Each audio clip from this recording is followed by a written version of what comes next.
there, this is Sarah from Jackson Regenerational, and I was just working in my garden and I was thinking about how awesome it is. Now where did he go? There he is. Or she, I'm not sure. There's so many. Oh, actually there's one right here too. How awesome it is to have these toads in the garden. We have so many. So one of the ways that I encourage the life to come into the garden is by I don't till. That's like the first step. I don't till the ground. Last night I was out here and the fireflies were going crazy. I can't take a step in the garden right now without like a few toads jumping in each direction. Each toad eats 1,000, can eat up to 1,000 bugs in one night. Those are slugs, ants, flies, mosquitoes, beetles, so many different types of bugs, and they stay up all night long and they eat. And we started noticing these toads in the garden last year, or actually not in the garden, but I would tell my kids, if you see a toad, go put it in the garden. Go see a toad, put it in the garden. We had really bad grasshoppers at the beginning of the season last year. And I was able to shift that around by putting toads in the garden, keeping them in balance. I haven't seen many grasshoppers this year in the garden, just a few. Here's a cabbage loper.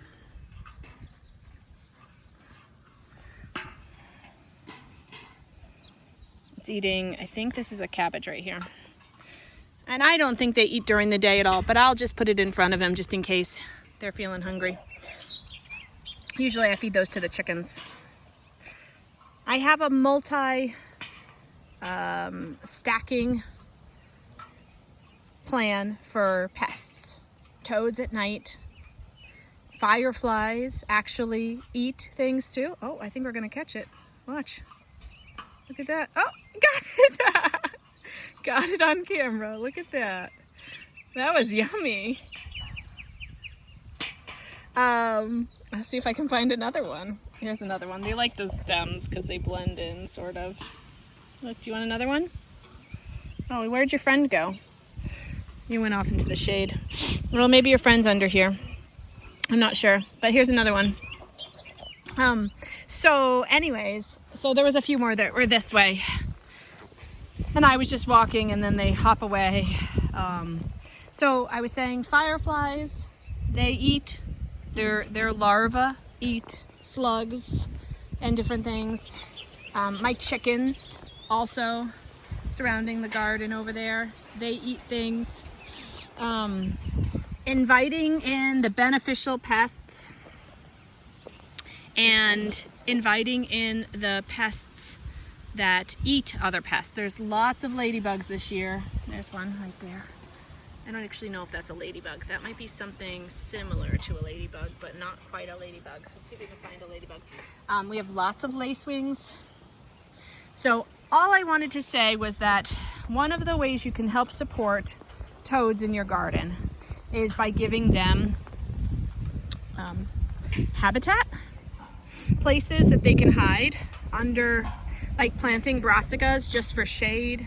Like even if they won't do well in your climate in the summertime, even if they go to seed like these Napa cabbages have, that's like a cover crop, you know, and it's providing shade and habitat for spiders, for toads.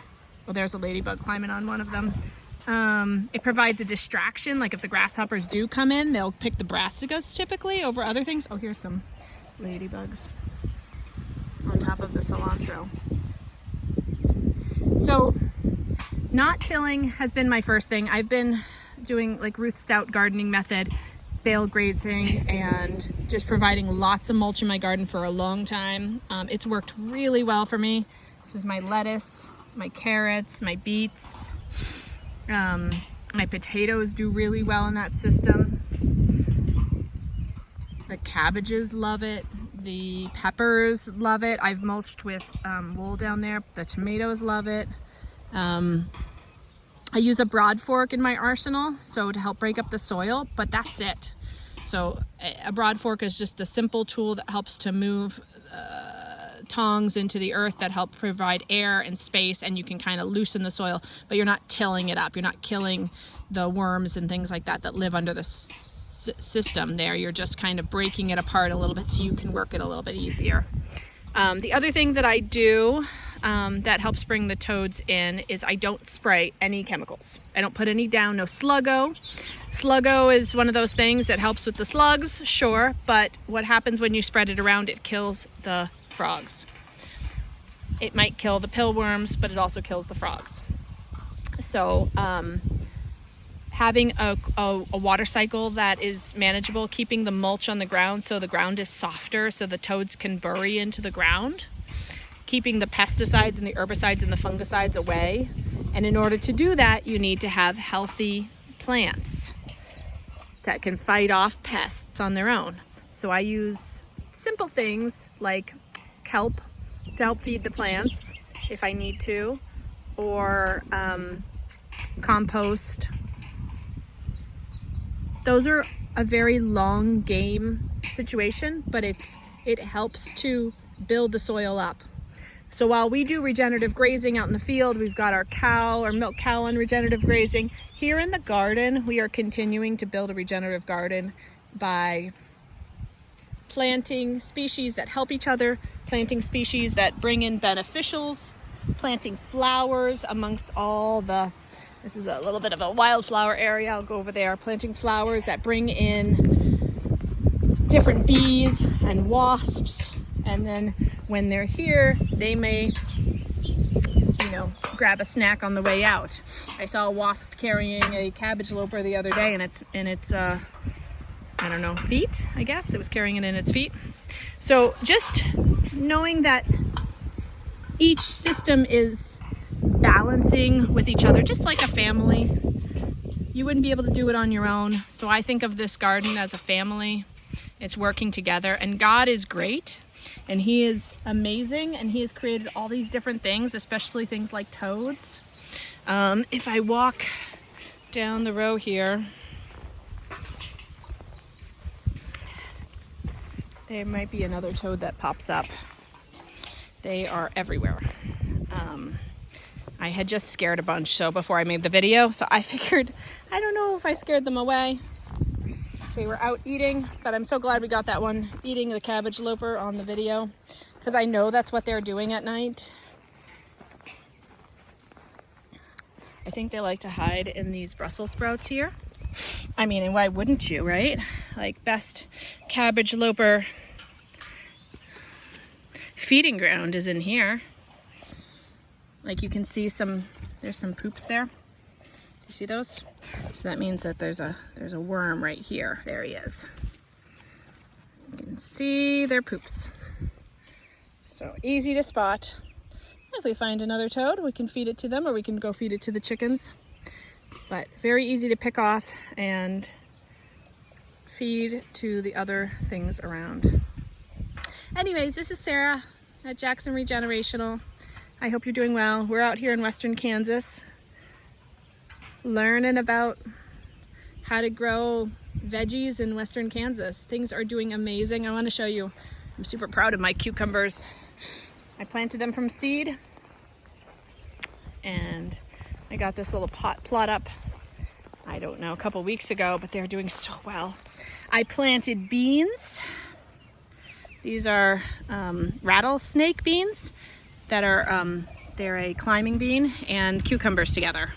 So they just look amazing, super great. I think we'll have flowers soon, and then we'll have cucumbers soon, which is pretty cool. I planted borage down here at the end, which is pretty cool.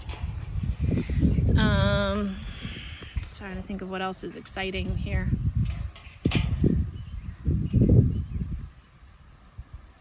My cabbage loper's trying to go away. Maybe we should go feed that to the chickens real quick.